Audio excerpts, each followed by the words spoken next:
ನಾವು ಮುಂಚೆ ಎಲ್ಲ ಬೆಂಗಳೂರಲ್ಲಿದ್ದು 7 ವರ್ಷ 8 ವರ್ಷ ಬೆಂಗಳೂರಲ್ಲಿದ್ದು. ಮತ್ತು ಕೋವಿಡ್ ಬಂದಾಗಿಂದ 3 ಇಯರ್ಸ್ ಬ್ಯಾಕ್ ಕೋವಿಡ್ ಬಂದಾಗಿಂದ ಊರಿಗೆ ಬಂದು ಇಲ್ಲೇ ವ್ಯವಸಾಯ ಮಾಡ್ಕೊಂಡಿದ್ದು. 2 ಹಸುವಿಂದ ಸ್ಟಾರ್ಟ್ ಮಾಡಿ ಮತ್ತು ಇನ್ನೂ ಜಾಸ್ತಿ ಮಾಡಬೇಕಲ್ಲ ಅಂತ ಇದಾಗ್ತಾಯಿತ್ತು. ಆದರೆ ನಮ್ಮ ಹತ್ರ ಬಂಡವಾಳ ಇರಲಿಲ್ಲ, ಅದು ಸ್ವಲ್ಪ ಸಪೋರ್ಟಿಂಗು ಯಾರೂ ಇರಲಿಲ್ಲ. ಆವಾಗ ಅಲ್ಲೇ ಒಂದು 8 ಹಸು ಕಟ್ಟಿಕೊಂಡು ಮತ್ತು ಕರುಗಳು ಎಲ್ಲ ಒಂದೇ ಕಡೆ ಬಿದ್ಕೋತಾಯಿದ್ದು. ಆವಾಗ ಅಲ್ಲೇ ಸಗಣಿ ಮೇಲೆ ಅಲ್ಲೆಲ್ಲೇ ಬಿದ್ಕೊಂಡು ಕೆಚ್ಚಲು ಬಾವು ಬರ್ತಾಯಿತ್ತು, ಸ್ವಲ್ಪ ಜ್ವರ, ಅವೆಲ್ಲ ಸಮಸ್ಯೆಗಳಾಗ್ತಾಯಿದ್ವು. ಮುಂದೆ ನಮ್ಗೆ ಇಲ್ಲಿ ಕಟ್ಟಾಕೇನು ಜಾಗ ಇರಲಿಲ್ಲ, ಒಳಗಡೆನೇ ಕಟ್ಟಾಕ್ತಿದ್ರು. ನಾವು ಅಲ್ಲೇ ಇದ್ದಿದ್ದು. ಮಳೆ ಬಂದರೆ ನೆನೀತಿತ್ತು, ಬಿಸಿಲಲ್ಲಿ ಬಂದರೂ ಅಲ್ಲೇ ಇರ್ತಿತ್ತು. ಯಾಕಂದರೆ ತೊಳಿಬೇಕು ಅಂದ್ರೂ ಕಷ್ಟ ಆಗ್ತಿತ್ತು ಅಲ್ಲಿ, ಯಾಕಂದ್ರೆ ನೀರೆಲ್ಲ ರೋಡಿಗೆ ಹೋಗೋದು, ಅವಕ್ಕೂ ತೊಂದರೆ ಆಗ್ತಿತ್ತು. ಒಳಗಡೆ ಜೊತೆಗೆ ನಾವು ಅಲ್ಲೇ ಇರಬೇಕಿತ್ತು. ಅಂದರೆ ಮೊದಲು ನಮಗೆ ಹಸುಗಳು ಆರಿದ್ವಿ. ಆ ಹಸುಗಳು ನಮಗೆ ಮೊದಲು ಮಿಲ್ಕ್ ಕೈಲೇ ಕರಿತಾ ಇದ್ವಿ. ಆ ಒಂದು ಹಸುಗೆ ನಮಗೆ ಆಗಿಲ್ಲ ಅಂದರೂ 10-12 ನಿಮಿಷ ಬೇಕಾಗ್ತಿತ್ತು. ಆ ಹಸುವಿನಿಂದ ನಮಗೆ 3/4 ಗಂಟೆ ಟೈಮ್ ಅಲ್ಲೇ ಹೋಗ್ತಾ ಇತ್ತು. ಪುನಃ ಅದ್ರ ಜೊತೆಗೆ ನಾವು ಲೇಬರ್ ಕರ್ಕೋಬೇಕಾಗಿತ್ತು, 1-2 ಸಗಣಿ ಎತ್ತಕ್ಕೆ ಮತ್ತು ಹಸು ತೊಳೆಯೋಕ್ಕೆ. ಹಸುಗಳು ತೊಳಿಬೇಕು ಅಂತಂದರೆ ನಾವು ಸುಮಾರಾಗಿ ಒಂದು ಹಬ್ಬ 1 ವಾರ ಅಂತಲೇ ನಾವು ತೊಳೆಯೋಕ್ಕೆ ಸ್ಟಾರ್ಟ್ ಮಾಡ್ತಿದ್ದೋ. ದಿನಕ್ಕೊಂದು 4-5 ಆ ಥರ ತೊಳೆದು ಕಟ್ಟಾಗ್ತಿದ್ದೋ, ಜಾಸ್ತಿ ಇದಾಯ್ತಿದ್ದೋ. Although dairy farming is a consistent source of livelihood to many, its success is attributed to many variables. While the traditional practices are proving to be drudgery-driven and time-consuming, farmers are also facing the brunt of climate change. Especially during summers, cattle of Murugesh, Mahesh, and hundreds of farmers are troubled by heat stress. With temperatures soaring, cows' rumination drops and experience fever-like conditions.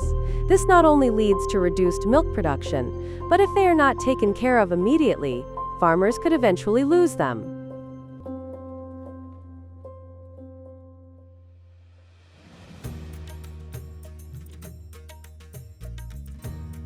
ಇವಾಗ ಈ shed ಆದಮೇಲೆ ನಮ್ಗೆ ತುಂಬಾ ಅನುಕೂಲ ಆಗ್ತಾಯಿದೆ. ಹಸುಗಳ ಮಳೆ ಆಗಲಿ ಬಿಸಿಲಾಗಲಿ ಏನೇ ಆದರೂ ಇಲ್ಲೇ ಸೆಟ್ ಹಾಕೋಬೋದು. ಇವಾಗ ಬೇಕಂದರೆ ತೊಳಿಬೋದಲ್ಲ, ಮ್ಯಾಟ್ ಇದಾದರೂ ತೊಳ್ಕೊಬೋದು, ಇಲ್ಲೇ ಕಟ್ಟಾಕೋಬೋದು. ಅಂದರೆ ಮೊದ್ಲು ಹಂಗೆ ಇರಲಿಲ್ಲ ಅಂತ. ಅದೇ ನೀರನ್ನು ತೊಳೆಯೋಕ್ಕೂ ಕಷ್ಟ, ಅಲ್ಲಿ ಹೋಗುತ್ತಿರಲಿಲ್ಲ ನೀರು. ಇಲ್ಲಿ ಎಷ್ಟು ತೊಳೆದ್ರೆ ಏನಿಲ್ಲ, ಎಲ್ಲ ನಮ್ಮ ತೋಟಕ್ಕೆ ಹೋಗುತ್ತೆ ನೀರೆಲ್ಲ. ಆಮೇಲೆ ಅಲ್ಲಿ ಕರೆಂಟಿನ ಸೌಲಭ್ಯ ಏನು ಇರಲಿಲ್ಲ. ಇಷ್ಟೊತ್ತು ಈಗ 5 ಗಂಟೆಗೆ ಹೇಳ್ತೀವಿ, ಕರೆಂಟೇ ಇರೋಲ್ಲ. ಇಲ್ಲಿ ಹಂಗಿಲ್ಲ, ಯಾವಾಗಲೂ ಇರುತ್ತಲ್ಲ. ಇಷ್ಟೊತ್ತು ಎದ್ದು ನಮ್ಮ ಕೆಲಸ ಮಾಡ್ಬೋದು, ಯೂಸ್ ಆಗುತ್ತೆ. ಬಟ್ ಒಂದೇ ಕಡೆ ಎಲ್ಲ ಕೆಲಸ ಆಗುತ್ತೆ ಇವಾಗ ನಮ್ಗೆ, ಅದೊಂದು ಹೆಲ್ಪ್ ಆಯಿತು.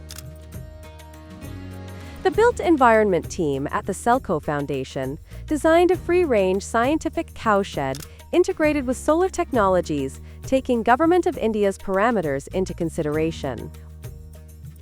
While the asbestos/tin roofing is replaced by PPGI sheets, foggers are added to keep the shed environment cooler. Sufficient spacing allows the cows to move freely. The shed also provides a dedicated storage space to keep the batteries and solar-powered milking machine. ಮಳೆ ಬಿದ್ದರೂ any time current ಇರುತ್ತೆ ನಮ್ಮ ಹತ್ರ. ಇವಾಗ ಎಲ್ಲಿ current ಇರೋಲ್ಲ ಅಂದರೂ current ಇರುತ್ತೆ, ಯಾವ ಕೆಲಸ ಬೇಕಾದ್ರೂ ಮಾಡ್ತಾ ಇರ್ಬೋದು. ಇವಾಗ ಹಾಲು ಕರೆಯೋದಕ್ಕೆ ಏನು ಹಿಂಸೆ ಇಲ್ಲ. ಮೊದಲು 3/4 ಗಂಟೆ ಬೇಕಾಗ್ತಾಯಿತ್ತು, ಇವಾಗ 1/4 ಗಂಟೆಗೆ 6 ಹಸುನು ಕರೆತಿರೋಗುತ್ತೆ. ಮೊದಲು ಲೇಬರ್ಸ್ ಬೇಕಾಗ್ತಿತ್ತು, ಇವಾಗ ಯಾರೂ ಬೇಕಾಗಿಲ್ಲ, ನಾವೇ ಮಾಡ್ಕೊತಾ ಇದ್ದೀವಿ. The integration of solar-powered milking technology has revolutionized dairy farming for small-scale farmers. It reduces the time spent on milking and significantly lowers the physical burden on farmers.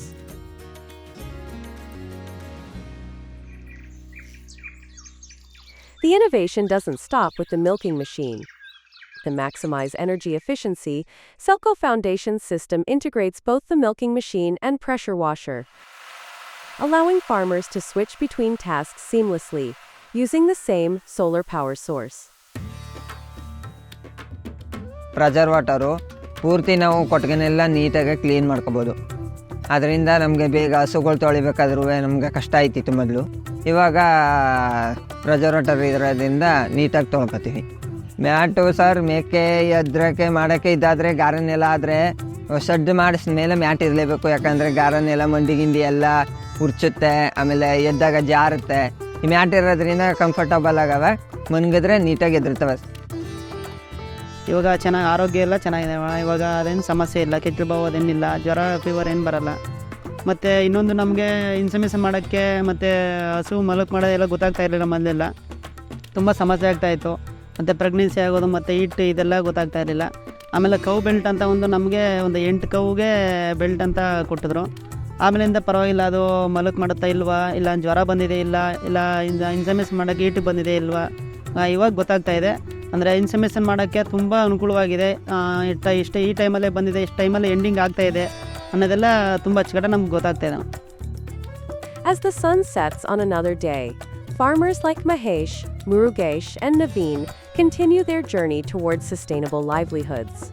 Empowered by decentralized renewable energy solutions, they are not only improving the health and productivity of their cattle, but are also securing a brighter, climate-resilient future for their families and communities. Together, they are herding the future towards sustainability, one farm at a time.